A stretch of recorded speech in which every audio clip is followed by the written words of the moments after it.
जी, हम लोग Indian express की तरफ से आपके साथ हैं आज परिणामों को देखने के लिए। चुनाव आयोग के कई आंकड़े सामने आ गए हैं और मेरे साथ विजय जी हैं जनसत्ता.com से।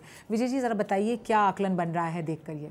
अब तक जो ट्रेंड है उससे तो ये लग रहा है कि महागठबंधन सरकार बनाने की ओर बढ़ रहा है।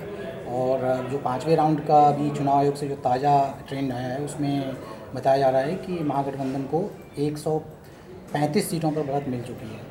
तो शुरुआती रुझानों से ये हुआ था, शुरुआत में एनडीए को रुझान ज़्यादा दिख रहा था। ज़्यादा वो क्यों दिख रहा था? वो किस तरह के वोट थे? क्योंकि पहले 1-1.5 घंटे तक ऐसी स्थिति थी कि सरकार बनेगी एनडीए की।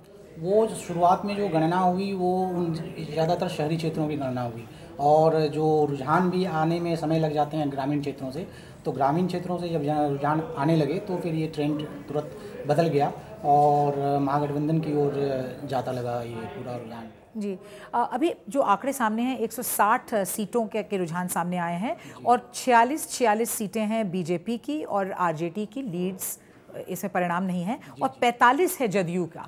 तो अब तक ये समझा जा रहा था कि जदयू से कहीं आगे रहेगा राजद और बीजेपी के साथ उसकी डायरेक्ट टक्कर होगी सिंगल लार्जेस्ट पार्टी के लिए। तो लेकिन अब तो बड़ी करीबी आ गई है, तो इसको आप किस तरह से देखते हैं? मुझे लगता है कि ये रुझान भी अभी 2 घंटे के अंदर ही बदल जाएगा, जब और भी रूरल एरिया से अभी डाटा आना शुरू हो जाएंगे और डाटा का कंपाइलेशन होगा तो फिर ये रुझान और बदलेगा और आरजेडी सबसे बड़ा गेनर बनकर निकलेगा। अभी इसके आने वाले दिनों में इसके क्या नताइज हो सकते हैं, जब क्योंकि उन्होंने तो कह दिया है कि अगर हमको ज़्यादा सीटें मिलती हैं तब भी नीतीश कुमार ही शपथ लेंगे यदि महागठबंधन जीतता है।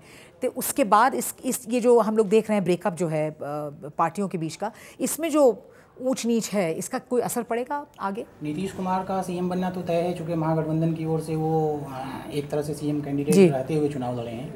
अब जो फाइट होगी वो आरजेडी अपने ज़्यादा से ज़्यादा लोगों को मिनिस्टर बनाने के लिए फाइट करेगा और मुझे लगता है कि वो अपने दोनों बेटों को मंत्री बनवाएंगे और जो सत्ता के लिए संघर्ष है वो आरजेडी की ओर से ज़्यादा दिखेगा।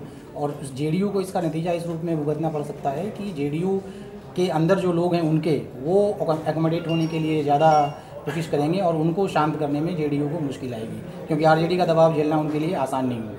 बहुत बहुत धन्यवाद आपका विजय जी। अगली सेशन में हम लोग बात करेंगे छोटे दलों की, यानी कि कांग्रेस की और एचएएम की और जो राष्ट्रीय लोक समता पार्टी है कि उन लोगों की क्या भूमिका रही।